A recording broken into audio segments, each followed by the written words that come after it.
Last week we talked about all sorts of different adverbials in Chapter 8. Now we're to Chapter 9 and everything you can do to modify a noun.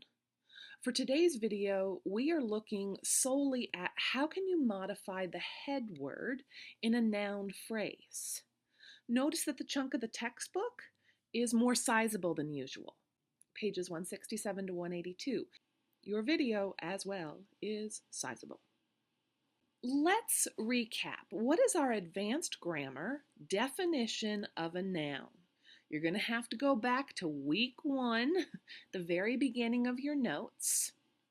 Our definition has a couple of parts. 1, it can be made plural and possessive. This doesn't work with the other form classes. It doesn't work with structure classes. It's preceded by a determiner. And this video is going to go over the different kinds of determiners. Finally, a noun occupies the head word position in a noun phrase. Back at the beginning of the course, this might not have made a whole lot of sense. But in essence, the head word is the pivot. It's the head. It's the main idea. Everything else is just modification. And as your book explains, there are a lot of ways to modify this head word.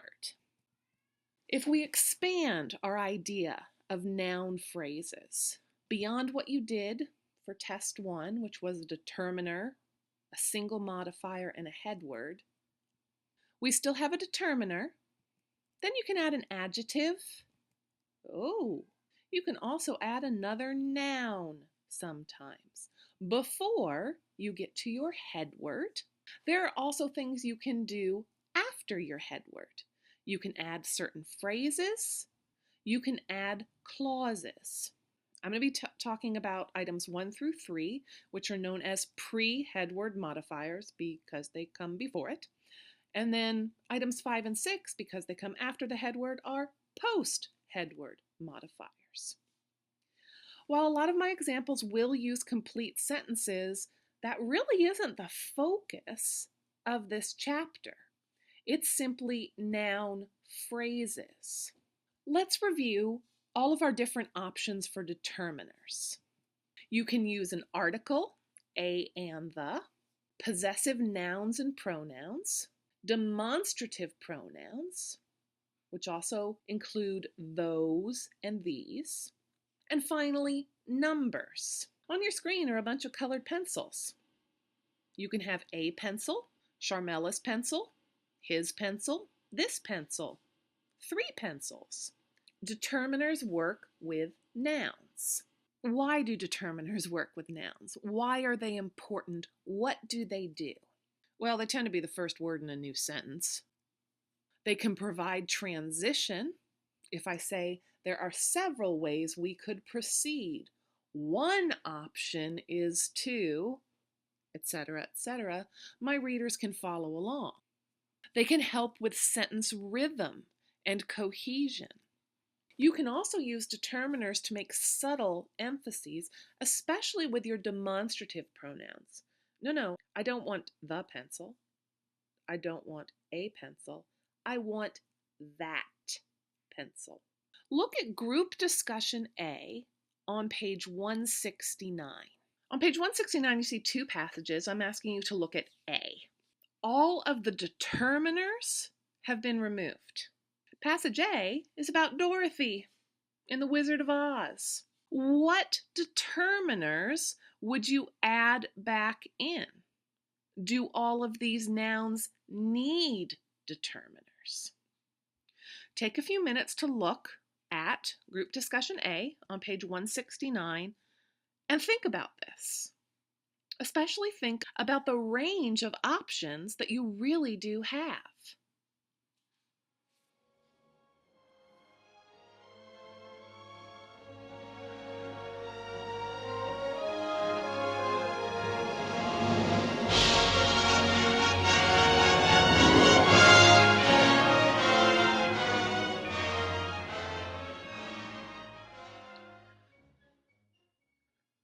Here are my choices, at least for the first 2 sentences.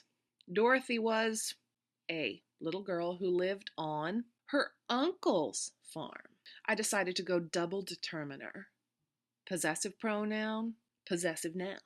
A tornado struck that farm, as opposed to any other farm, and carried her over the rainbow to the land of munchkins.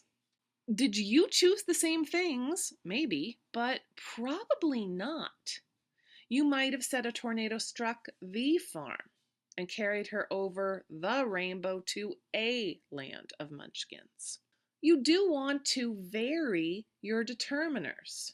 You wouldn't want to say Dorothy was a little girl who lived on a farm in Kansas. A tornado struck a farm and carried her over a rainbow to a land of munchkins. It's grammatical, but it's boring. The sentence rhythm isn't that great. And sometimes using the determiner a doesn't make the best sense with my passage. Between a determiner and a headword, you can have adjectives and nouns. We've talked about adjectives quite a bit, but how can you also put a noun in front of a headword noun? Check out this example. An, determiner, expensive, adjective, school, textbook. School is a noun, acting like an adjective, but it's still a pre-headword modifier if we want to get all fancy with our terminology. This leaky water fountain. Pronoun, adjective, noun, headword. What can you think of? How about the planet Earth? The student center. These are things that we do without even thinking about the fact that sometimes we're using what's technically an adjective and sometimes we're using what's technically a noun. We're just trying to describe things and get our message across to our audience. One thing that people always wonder is, do I need a comma if I have a list of modifiers before my noun? Here's a decent rule of thumb. Only use a comma if you could stick "and" between your words and it would make sense. So what about these two phrases? Do I need a comma? An expensive and school textbook. Does that sound right? No, I don't need a comma. What about the next one? This leaky and water fountain. Sorry, doesn't sound right. Isn't logical. You do not need a comma. This is because instead of a list of adjectives in front of my headword, I have these nouns. If I said an expensive big textbook, could I say an expensive and big textbook? Yes, that's logical. I would need a comma. An expensive, comma, big textbook. Little picky points, but these things are good to know if you're a future attorney, a future PR specialist, a future teacher. Other rules that are good to be aware of. You can modify adjectives. Our book gives some examples on the top of 171. So something might be a very big deal, a highly unusual situation, a really important decision. When your modifying word is an adverb, like very, highly, or really, you just stick it in between your determiner and your adjective. If your modifier is a noun or adjective, you generally want to add a hyphen. African American, depends on who you ask, quite frankly, whether or not there's a hyphen. You'll see it with and without. But small town, when you're talking about the feel of a place rather than the actual size of the town, you need a hyphen. It's not all one word. In the middle of page 171, we have some more examples. A problem-solving approach, a well-developed paragraph. These are things you can often Google to check and see what's the convention. Should I use a hyphen? Should I not? For more practice with punctuation, look at page 172 and exercise 27. The directions remind you, If you can add and in between your pre-headword modifiers, these adjectives and nouns, you need a comma. I will be providing the answers to exercise 27 in e-courses. Yes, we've skipped from 3 to 5. Why? Number 4 in our noun phrase is the actual headword. Now we're shifting to our post-headword modifiers, which include a variety of phrases. Starting with prepositional phrases. We can't get away from them. We talked last week about adverbial prepositional phrases that tell us where, when, and how. We looked at several literary excerpts that were packed with adverbial prepositional phrases. But they also had prepositional phrases that acted as adjectives. An adjectival prepositional phrase will define which one for the headword. The class. Which one? In Delco. I need an assistant. Which one? For the English department. I really admire the student. Which one? The student with the 4.0 GPA. Just like we use adverbial prepositional phrases to give more information and more context, we use adjectival prepositional phrases the same way. And the same way that prepositions can proliferate out of control by telling us where, and when, they also can build up telling us which one. The class in Delco. The class in Delco at 2 p.m. The class in Delco on Tuesdays and Thursdays at 2 p.m. You could keep going and going with the room and the professor. It gets a little out of control, doesn't it? So how can you avoid these proliferating prepositions? Get more precise with your word choice. Do you really need to say the student with the 4.0 GPA, or could you just say the 4.0 student? You could. We do. Because we often rewrite post-headword prepositional phrases as pre-headword modifiers. The class in Delco, my Delco class. Here's an example where I've taken 2 post-headword prepositional phrases and shifted them to the pre-headword position. The exam and grammar at midterm. Why don't I just say the midterm grammar exam? Same information, different sentence rhythm, slightly different emphases. In addition to prepositional phrases, which you're already quite familiar with, there's also something called a participial phrase, which our book calls, quote, one of our most versatile adjectivals. What's a participle? You should vaguely remember this from our study of verbs. Present or past participle. Just as we have noun phrases that can act as adverbs telling us when, we have verb phrases that can act as adjectives. Let's look at some examples. I'm still answering the question, which ones? But I'm using the ing form, the present participle of the verb struggle.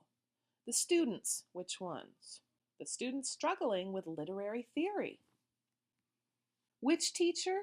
The teacher confused by the lecture.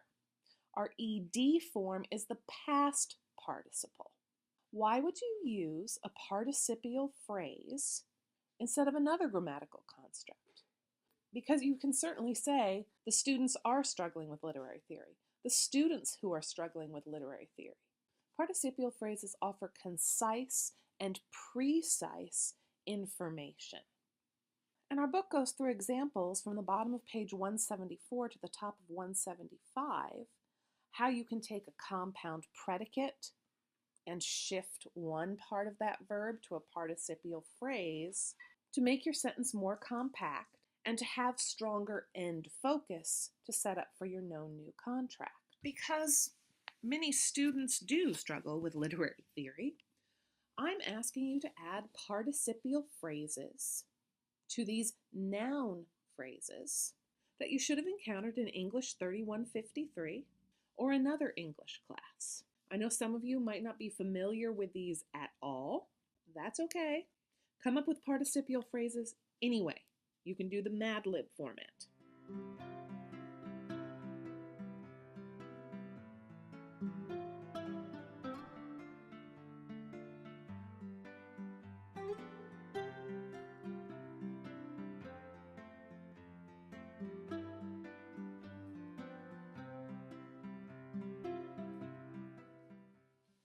Here are some choices, because remember, participial phrases are versatile.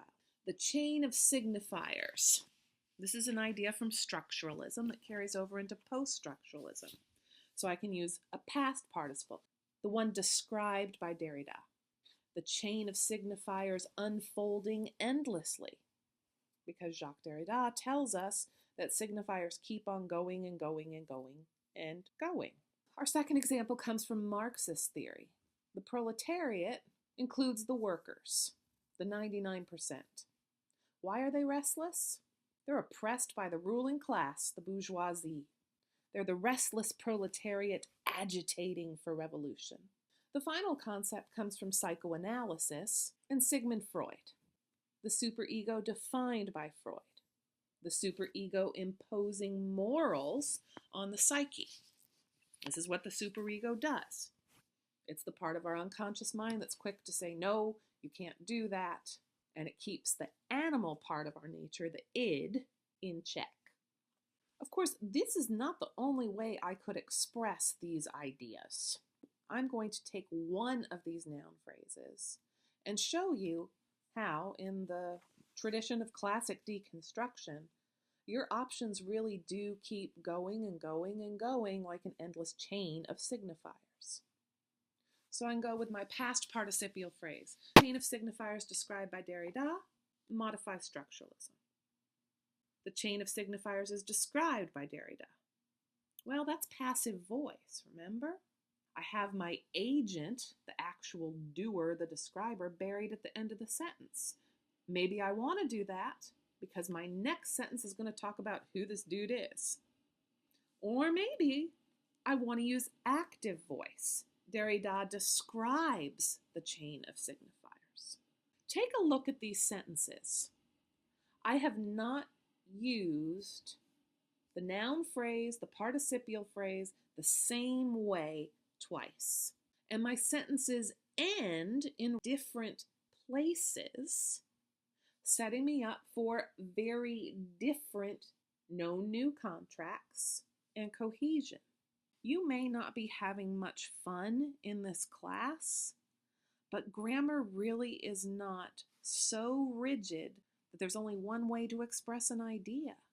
You really can get creative and think about, how do I want to begin this sentence? How do I want to end this sentence? How do I want the rhythm to go? Where do I want the emphasis to be? Good grammar really is an art form. And choosing adjectivals goes a long way to adding color and flash to the final product. But there are other types of participial phrases. My participles can go, I know I'm going back to pre-headword, but this is how our book does it. Pre-noun participles. I can use the present participle, my ing. I can use the past participle, my ed. If you look back, if you rewind the video, you'll notice that I did this in some of my revisions with the chain of signifiers. Instead of saying the chain of signifiers, I can say the signifying chain. The students struggling with lit theory, the struggling students. This choice does shift your sentence rhythm. Which form class, by definition, is movable? Adverbs, correct. Why are we talking about moving things when we're talking about adjectives? Participles can move because they are at their core verbs. So they can function like adverbs and move around. Hopefully, when I show you an example, this is not as confusing as it seems. The superego defined by Freud, past participle, enforces rules. My participial phrase directly modifies my subject. Which superego? Oh, that one that Freud came up with. So I can take my phrase in red, put it at the beginning of the sentence, add a comma, like this. Defined by Freud, comma, the superego enforces rules. I might want to do this depending on what comes before this sentence for the sake of cohesion. If your participle does not directly modify the subject of the sentence, what comes at the very beginning, you're going to end up with a dangling participial. Our book gives lots of examples on page 178 and 179. These are very, very important to review. I also want you to take out your book because I want you to look at exercise 28 on page 179.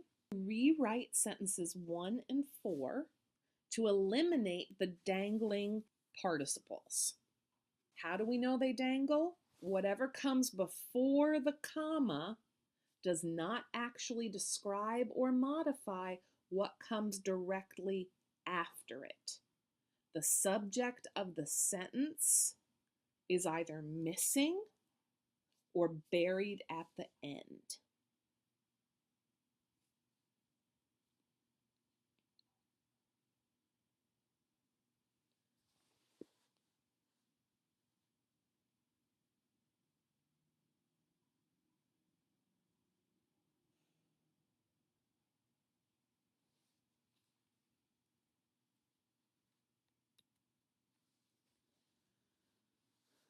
These are just some possibilities for revisions.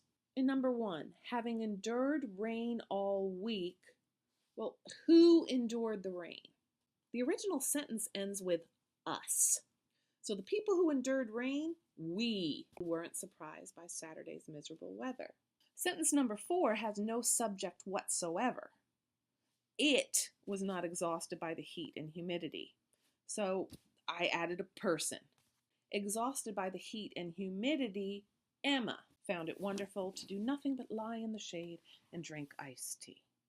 If a professor tells you you have a dangling modifier, there's a very good chance that he or she is talking about a participle that is missing a subject. Our final post-word modifier, relative clauses. They start with a relatively short list of words. Who, whom, whose, that, which, when, where, and why. Relative clauses answer these kinds of questions about the head word. What kind? How many? Which one? Here's a whole list of examples of relative clauses. Go ahead and examine these. Are there any where you would remove the relative pronoun or adverb that's in bold?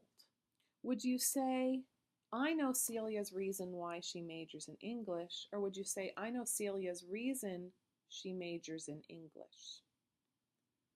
Do you have to have the why in there? No, you don't. In many cases, you don't need the that or the who. Our book gives examples of this all throughout page 181. What's the difference? Sentence rhythm, emphasis. Some of you might be saying word count. That gives me one more word. Not the best reason for the choice, sorry. Why does all of this matter? We can't write much of anything without a pile of adjectivals. This is a poem by Georgia Douglas Johnson, a lesser known writer of the Harlem Renaissance. Please read The Heart of a Woman to yourself, paying attention to expanded noun phrases.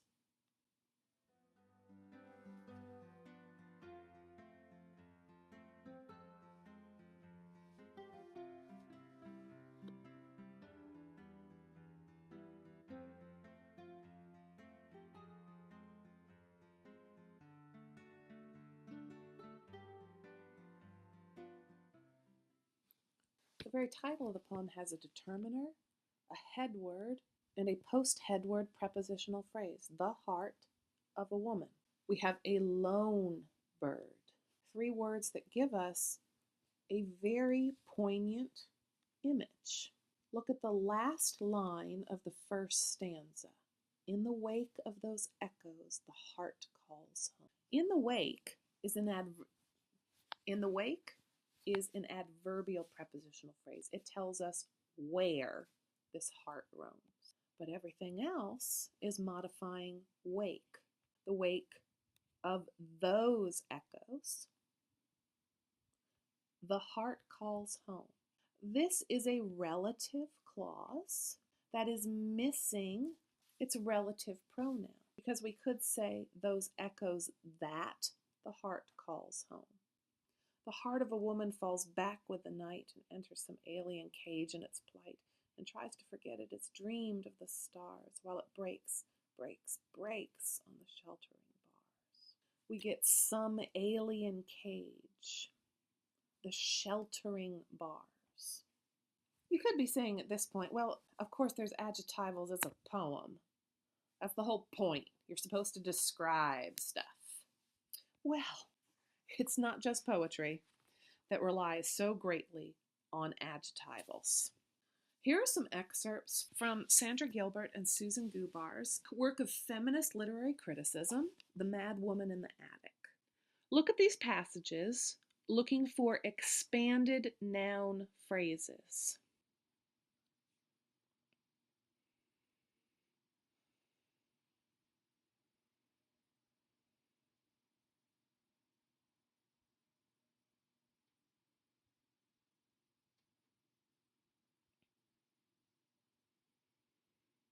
No, I haven't highlighted everything. But notice how much just turned red and orange.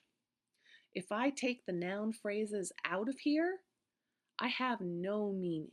In the beginning, we have pretty basic noun phrases. The woman writer. But then we get the images on the surface of the glass. A series of prepositional phrases.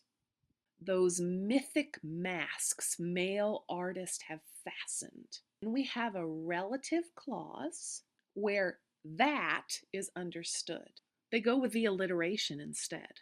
Those mythic masks male artist. It changes the sentence rhythm.